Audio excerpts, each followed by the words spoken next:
ისრაელი გაკურვებული იყო, როდესაც დაინახა, რომ ამერიკაში მისი ტრადიციული მხარდამჭერი ბაზა, ანუ ლიბერალები, ძალიან მკვეთრად დაუპირისპირდნენ ისრაელს. მაგრამ ეხლა მოულოდნელად მეორედაც გავიგვირვეთ. მისი ექსტრემიზმი ნამდვილად შემაშფოთებელია. როდესაც ისრაელი საერთაშორისო დონეზე და განსაკუთრებით ამერიკის შეერთებულ შტატებში ახალგაზრდებში თავდასხმის ქვეშ აღმოჩნდა, ქრისტიანები ისტორიულად ისრაელის უდიდესი მოკავშირეები იყვნენ, განსაკუთრებით ამერიკის შეერთებულ შტატებში. მაგრამ აქაც კი ვხედავთ, რომ ქრისტიანებიც თავდასხმის ქვეშ არიან და არსებობს მნიშვნელოვანი მცდელობები, რომ ქრისტიანების მხარდაჭერა ისრაელის სახელმწიფოს მიმართ დააშორო. და ამ საკითხზე სასაუბროდ დღეს აქ ყავს კარგი მეგობარი ტროი მილერი, რომელიც არის ეროვნული რელიგიური მაუწყებლების ასოციაციის აღმასრულებელი დირექტორი და პრეზიდენტი ისრაელში კონფერენციის ფარგლებში. ეხლა რომ განვიხილოთ ეს მნიშვნელოვანი საკითხები და როგორ უკავშირდებიან ქრისტიანები მთელ მსოფლიოში ისრაელს.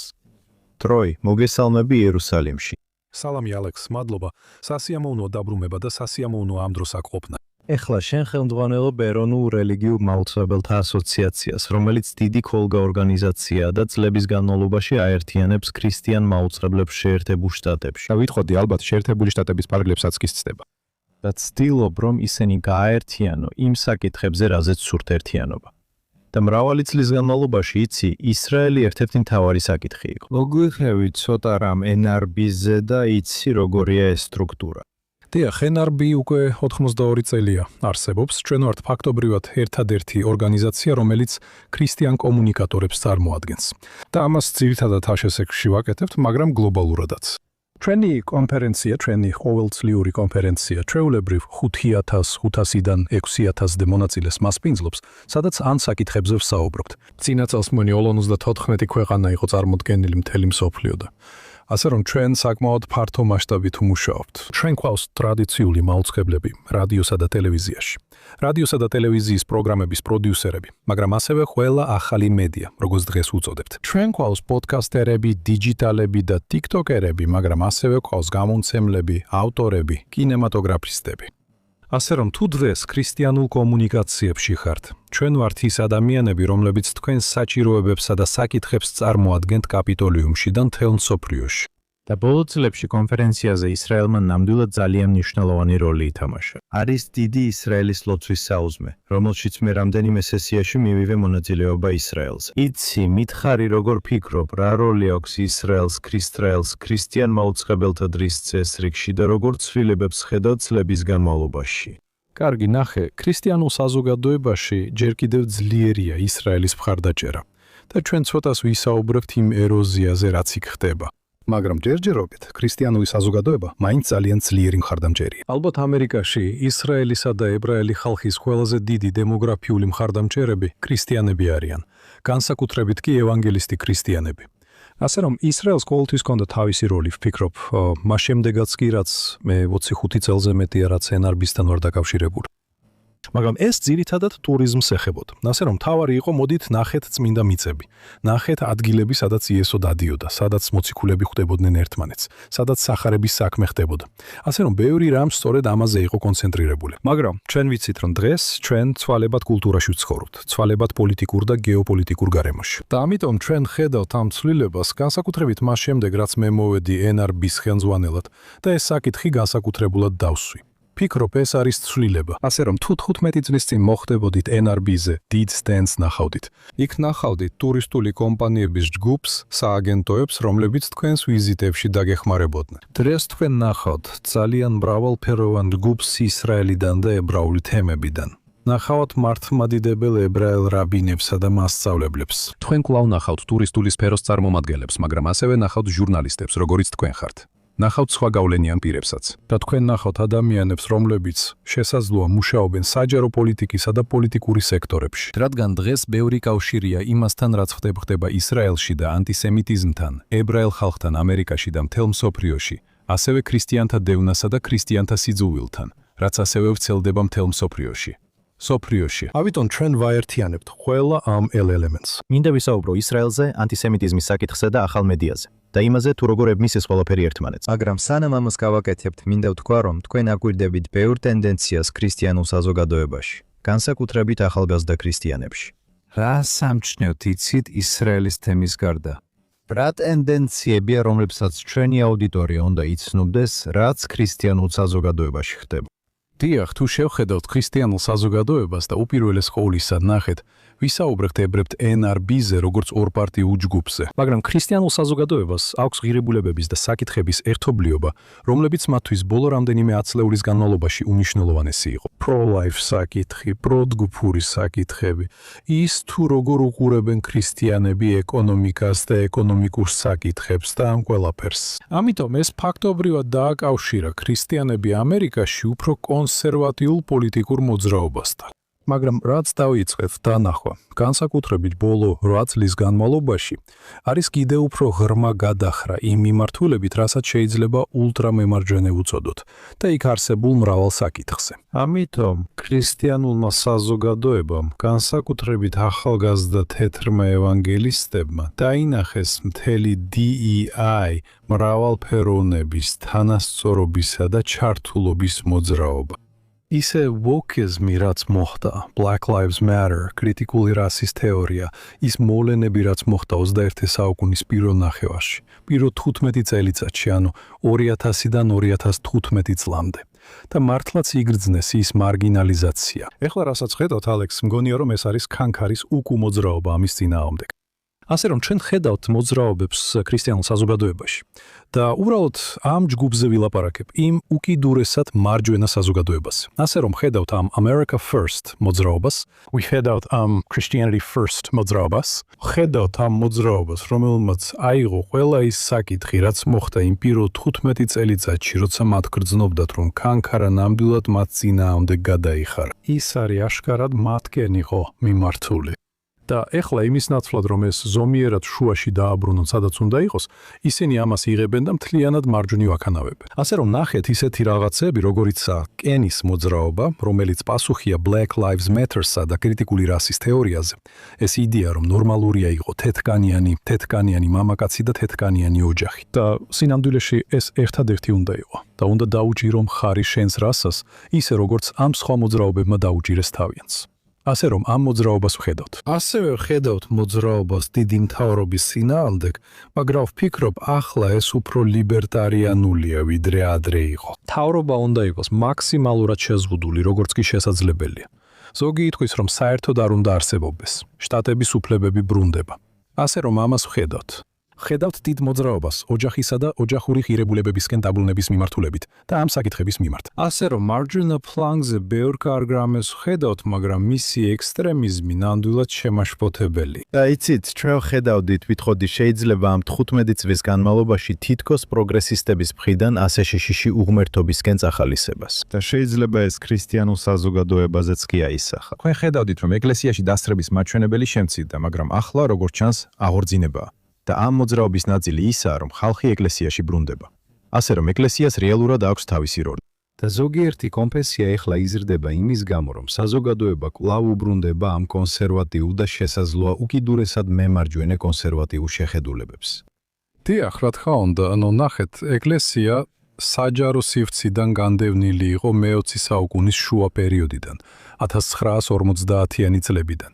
და 60-იანებშიც იმ რადიკალური მოძრაობების ფონზე, რაც მაშინ იყო. ეკლესია, განსაკუთრებით კი ინსტიტუციური ქრისტიანობა, ძირითადი ინსტიტუციებიდან განდევნილი იყო.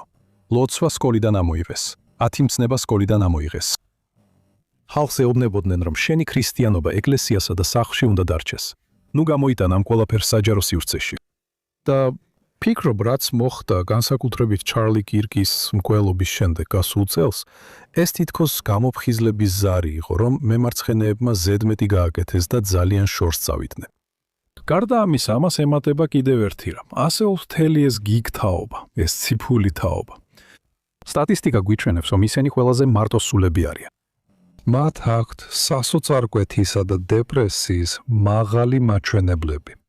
ისინი არ იციან, ვინ არიან. არიციან, სად არის მათი ადგილი, ამიტომაც ეძებენ ბევრ პასუხს. და ვფიქრობ, ისინი იწყებენ ამ პასუხების პოვნას ეკლესიაში. ისინი პოულობენ იმას, რომ ცხოვრებაში აქვთ მიზანი და შეუძლიათ იყვნენ რაღაცის ნაწილი. და ეს ქრისტიანობა არ არის ის, რაც მარცხენებმა თქვეს, რომ იყო. ის არ არის დამთრკუნველი და არ ცდილობს ჩემი ცხოვრების კონტროლს. პირიქით, ის ცდილობს ჩემს ცხოვრებას მიმართულება მისცეს. ასე რომ ჩვენ ნახეთ დიდი ცვლილება განსაკუთრებით ბოლო წლის განმავლობაში. ეს დაიწყო სინამდვილეში 2025 წლის დასაწყისში. და შემდეგ, ვფიქრობ, აჩქარება სწორედ მაშინ გაძლიერდა, როცა ჩარლი კირკი გარდაიცვალა, რადგან ჩარლი ბევრ ახალგაზრდაზე ახდენდა გავლენას. ამ გზავნილით, ამ მესიჯით და მართლაც ქრისტიანობის ისეთი ხედვის წარმოჩენით, რომელიც არ იყო ის, რასაც მარცხენა ფრთისგან ისმენდნენ. ასე რომ ეს კარგი მოძრაობა იყო. ხოლო ჩარლი დიდი ხნის განმავლობაში ისრაელის მხარდამჭერი იყო. რამდენჯერმე ჩამოსულა ისრაელში. იცით, წლების განმავლობაში ბევრ პროისრაელურ ღონისძიებაზე მინახავს იგი. და სულ ცოტა ხნით ადრე, სანამ მოკლავდნენ, მან დაასრულა ეს წიგნი შაბათის დაცვაზე. იცით, მართლაც ებრაულ შაბათს იმ მოდელად გაგანიხილავდა, რომელსაც ქრისტიანებმა უნდა მიხვდნენ. და რასაც ვითხოვდი, ვფიქრობ, ბოლო პერიოდში, იცით, როგორც თქვენ საუბრობთ, მართლაც საუკუნის დასაცრისიდაა, რომ იცით, ისრაელი გაკვირვებული იყო, როცა ნახა, რომ მისი ტრადიციული მხარდამჭერი ბაზა ამერიკაში, ანუ ლიბერალები, მართლაც ძალიან მკვეთრად შეტრიალდნენ ისრაელის წინააღმდეგ. განსაკუთრებით მაშინ, როცა შეერთებულ შტატებში პროგრესული მოძრაობა ვითარდებოდა. და იცით, ისრაელელებს მოუწიათ ადაპტაცია. ჩვენ ვნახეთ ეს პოლიტიკურ სპექტრში კონსერვატიული მხარის მხრიდანაც. ქრისტიანები იქ იყვნენ, განსაკუთრებით ევანგელისტები. და ვფიქრობ, ისრაელმა ევანგელისტები გულწრფელად მიიღო. ჩვენ ძალიან ბედნიერები ვართ, რომ მაინც არად გვაქვს მხარდაჭერის ბაზა სპექტრის მარჯვენა მხარეს. მაგრამ ეხლა მოულოდნელად მეორედაც გაგვიგვირდა. და ვხედავთ, რომ ისრაელისგან მოულოდნელი გადახვა ხდება. და იქნებ შეძლოთ ცოტა ახსნათ რა ხდება აქ მარჯვენა ფლანგზე. რადგან თუ პროგრესულები ისრაელს ზულთ, შეიძლება იფიქროთ, რომ კონსერვატორები და ამ პროგრესული მოძრაობის საფასუხო რეაქცია სინამდვილეში ისრაელს დაუჯერდნენ მხარს. დიახ, ეს საინტერესო დინამიკა რაც ხდება და როგორც ვილაპარაკეთ, იცით, ეს ძალიან რთულია. ეს არ არის ისეთი მარტივი, როგორც იმის თქმა, რომ ისრაელის უარყოფაა. კიდევ ერთხელ არის ეს პენდულივით მოძრაობა, სადაც ვფიქრობ, ისრაელი თითქოს მოხვდა ამ ახალგაზრდა ძალიან ულტრაკონსერვატიულ, მათ უწოდეს უკიდურესად მემარჯვენე კონსერვატიული მოძრაობა. მაგრამ სინამდვილეში ვფიქრობ, ეს უფრო ნიუანსურია, ვიდრე ასე უბრალოდ. როგორც ამ თაობაზე ვთქვით, ვხედავთ ეკლესიაში დაბრუნების ძლიერ ტენდენციას. მაგრამ ისინი ასევე ბრუნდებიან კათოლიციზმსა და მართლმადიდებლურ ქრისტიანობაში. ისინი ბრუნდებიან ტრადიციულ კონფესიებში. ჩვენ ხედავთ მოძრაობას დამოუკიდებელ და ბაპტისტურ ეკლესიებში, ასევე ზოგიერთ ქარიზმატულ ეკლესიაში. მაგრამ სინამდვილეში ბევრად უფრო დიდი ჯგუფი არის ის, რომელიც ბრუნდება იმაში, რასაც შეიძლება უწოდოთ ორგანიზებული რელიგია, როგორც თავდაპირველად ეწოდებოდა. მაგრამ ეს არის რელიგია, რომელიც სინამდვილეში განსხვავდება კულტურისგან. ეს არის ქრისტიანობა, რომელიც მათთვის უფრო ავთენტურია. არსებობს ეს ნამდვილი სიტყვა ავთენტურობის შესახებ, რომელსაც ისინი ნამდვილად ეძებენ. და ისინი უარყოფენ ქრისტიანობას, რომელმაც კულტურას შეუწყო ხელი. ისინი უარყოფენ კულტურულ ქრისტიანობას. ისინი არ დადიან ეკლესიებში, სადაც არის ბენდები, განათებები, სტრობოსკოპები, ნისლი, კავის მაღაზიები და მსგავსი რაღაცები. ისინი სურთ ნამდვილი მოწიწება თავიანთ ქრისტიანობაში, რასაც ვერ ხედავენ. და ვფიქრობ, რასაც ჩვენ ხედავთ ამაში არის ის, რომ ხედავთ ყველა ამგვარ ექსტრემალურ მოძრაობას, ასევე იმიტომ, რომ ქრისტიანულ საზოგადოებაში და განსაკუთრებით ქარიზმატულ საზოგადოებაში დიდი მხარდაჭერა. ვფიქრობ, ჩვენ ხედავთ ამ წინააღმდეგობას. ისრაელიც გარკვეულწილად ამაში ეხვევა, ხო? საჯდება ამ ყველაფერში ეს როჯ ბეკი. ხო, ამ დინამიკაში. და სწორედ აქ ჯდება ეს ყველაფერი, იმიტომ რომ ისინი ამბობენ, კარგი, ამ ჯგუფმა ისრაელი მხარი დაუჭირა თითქმის ყოველგვარი მიზეზის გარეშე. უბრალოდ თქვეს, ჩვენ უჭერთ ისრაელს მხარს. ხო. ეს იყო ბრმა მხარდაჭერა, მაგრამ იყო ასევე ბევრი თეოლოგიური, ესქატოლოგიური მხარდაჭერა, რასაც ისინი აკეთებდნენ. და ეს შეხედულებები, ეს ახალი ჯგუფი უარყოფს ამ თეოლოგიურ შეხედულებებს. ამასთან ერთად ისინი ამბობენ, რომ ეს არის ძველი ქრისტიანობა. ისინი ასე იქცეოდნენ. ჩვენ ვართ ამერიკა, უპირველეს ყოვლისა და ქრისტიანობა უპირველეს ყოვლისა ტიპის მოძრაობა. და სწორედ ეს არის ის გადახრა, რომელსაც ახლა ვხედავთ. და ჩვენ ხედავთ რამდენიმე მნიშვნელოვან გავლენიან პირს, რომლებმაც ბოლო 1 წელიწადში, წელიწადნახევარში ძალიან მკვეთრად შეცვალეს პოზიცია ისრაელის წინააღმდეგ. განსაკუთრებით მაგალითად კენდას უენსი და ტაკერ კარლსონი, რომლებიც ფაქტობრივად იღებენ ამ ახალ ძველ ფორმას კათოლიციზმის. მე ვიტყოდი, რომ ისინი მას იყენებენ საკუთარი სარგებლისთვის. მე ვფიქრობ, რომ ჩვენ ნახეთ ზოგიერთი ინფლუენსერი, როგორც თქვენ თქვით, ტაკერ კარლსონი, ნიკ ფუენტესი, კენდას ოუენსი და სხვები, რომლებმაც ეს თემა აიტაცეს და ბევრ სხვაზე ადრე დაინახეს. და ისინი ნამდვილად იყენებენ ამას. ისინი ამ ჯგუფს იყენებენ საკუთარი მოსაზრებებისა და ისრაელისადმი ანტიპათიისთვის, ან თუნდაც ებრაელი ხალხის მიმართ სიძულვილისთვის. ასე რომ მე არ ვფიქრობ, რომ ეს ისეთი დიდი პრობლემა, როგორც ჩანს, რადგან პრობლემა თავად ინფლუენსერებშია. ეს პრობლემა არსებობს ეთერში და ციფრულ სივრცეში. მაგრამ როცა დეტალებში ჩადიხარ, საშუალო ქრისტიანი უბრალოდ ფიქრობს, როგორ იცხოვროს თავისი ცხოვრება. როგორ შეუთავსო ამერიკა უპირველესად და ქრისტიანობა უპირველესად. და მათთვის ეს თითქოს ასეა. ისრაელი მეორე ხარისხოვანი საკითხია.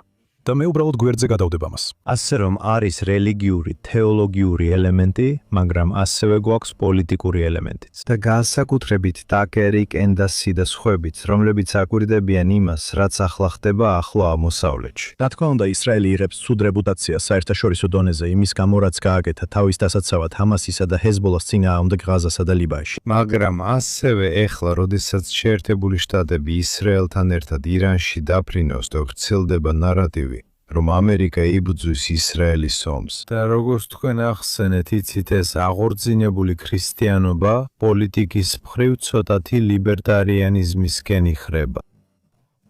ამიტომ იცით, მათ არ მოსწონთ ომის სხვა ქვეყანასთან ახლო აღმოსავლეთში, განსაკუთრებით ბუშის პრეზიდენტობის შემდეგ ერაყში. და სწორია, ხო? უნდა გაითვალისწინოთ, რომ ეს ის თაობაა, რომელიც, ესე ვთქვათ, უსასრულო ომებიდან გამოვიდა. ისინი გამოვიდნენ იმ დაპირებებიდან, რაც წინა ადმინისტრაციებს ჰქონდათ მიცემული, რომ შევალთ და ამას სწრაფად დავასრულებთ. და მაინც იცით, ეს ომები წლები გაგრძელდა 10 წლეულზე მეტიც კი. ამიტომ ისინი ძალიან სკეპტიკურად არიან განწყობილნი ამერიკის მიმართ, რომ ის ჩაერიოს ესეთ ბრძოლაში ახლო აღმოსავლეთში. და ასევე ჩვენ ვიცით, რომ პროპაგანდა და სხვა რაღაცები არსებობს, მათთვის არ არის ნათელი, სად არის ამერიკის ინტერესები ამაში. ასევე არის ისტორიის გადახედვის მცდელობა. ეხლა ამბობენ, რომ ისრაელმა შეიყვანა ჯორჯ ბუში ავღანეთისა და ერაყის ომებში. მაშინ, როცა როგორც მე ვიცი, ისრაელის ლიდერები ძალიან შეშინებულები იყვნენ ერაყის ომით, რადგან ეს მათთვის საფრთხეს წარმოადგენდა. და ხო გახსოვთ ყველა ის სკადის რაკეტა, რომელიც აქ გადმოფრინდა პირველ სპარსეთის ყურის ომში და იცით როგორ შეიცვალა მთელი ახლო აღმოსავლეთის წესრიგი. მაგრამ იცით, ეს ნარატივი დამკვიდრდა. ხო, და ყოველთვის ეს კონსპირაციული ნარატივია, რომ თითქოს ამ ყველაფრის უკან ებრაული დღის წესრიგი დგას. იცით, ამ კონსპირაციულ ნარატივს მუდმივად იმეორებენ. და ჩვენ კარგად ვერ გავართვით თავი ადმინისტრაციებმა ვერ მოახერხეს აეხსნათ რა არის ამერიკის ინტერესები. რატომ არის ამერიკა ამაში ჩართული? მე ეს ამერიკელი მეზუაურია, ეს მართლაც საინტერესოა. მე 1987 წელს სპარსეთის ყურეში ვიყავი, როცა პირველად ირანელებმა დაიმუქნენ სპარსეთის ყურის ჩაკეტვით. და ჩვენ გვაშფოთებდა ამ ყველაფრის ეკონომიკური გავლენა ამერიკას. და შეხედეთ დღევანდელ დღეს, როცა ადმინისტრაცია ამაში ერთხება და რა ეკონომიკური გავლენა აქვს ამას.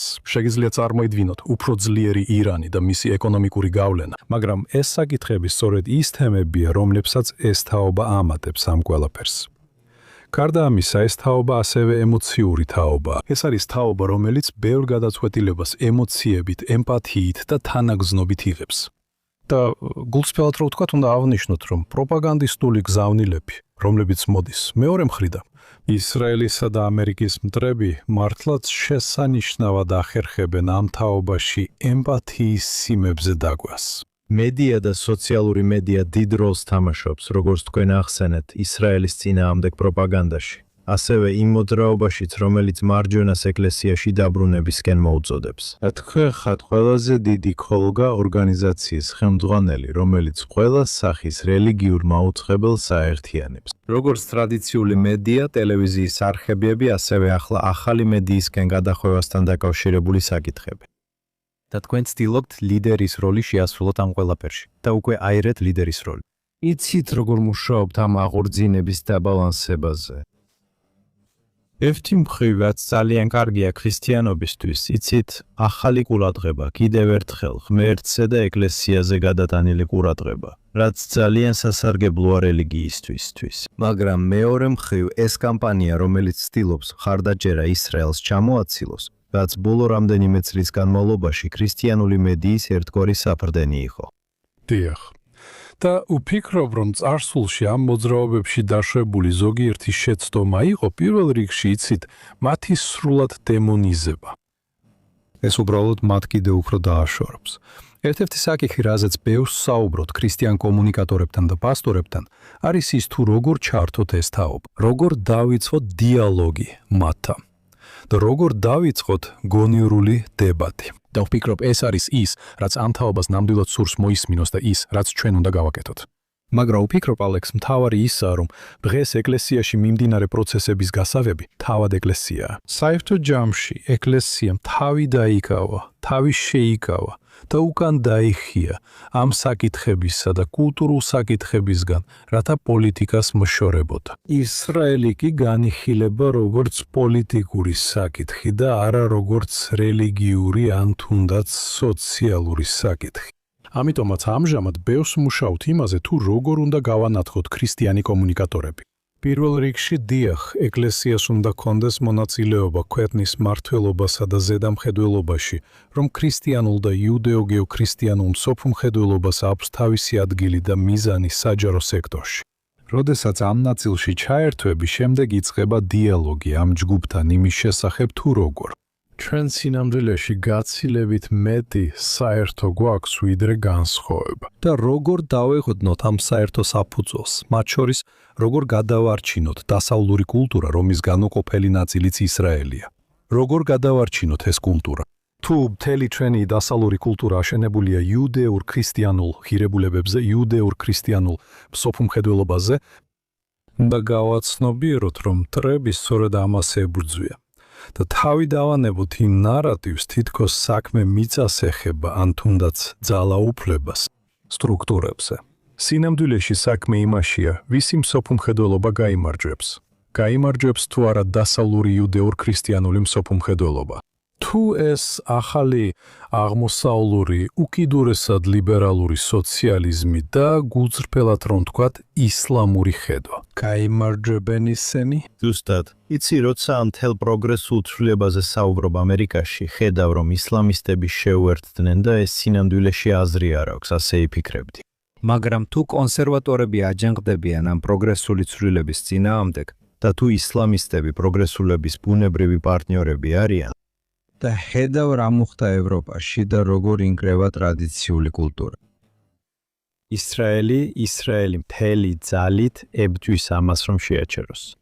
და მეორე მხრივ გაქვს საერთო ღირებულებები. გაქვს, როცა ამერიკაში ახალგაზრდებზე საუბრობ, რომლებსაც სურთ კარგი სამუშაოს და ეკონომიკური წინსვლის შესაძლებლობა. აქ გაქვს სტარტაპების ქვეყანა, სადაც იგივე ადამიანები ერთ დღეს მტერს ებრძვიან, მეორე დღეს კი სამხედროებიდან გამოდიან. შემდეგ ისინი მიდიან ისრაელის სტარტაპებში, რომლებიც იცი იყიდება დიდ კომპანიებზე და ხდება ეგზიტები. და იცი, აქ ძალიან დიდი სოციალურ წინსვლის შესაძლებლობა. ამ ყველაფრისთვის ისრაელი მოდელია. როგორ ფიქრობ, ერთ დროს იცი, როცა ეს ომი დასრულდება, ხომ ასეა? ერთ დროს ომი დასრულდება, ხომ ასეა? პრეზიდენტი ტრამპი უნდა რომ ეს ომი დაუყოვნებლივ დასრულდეს.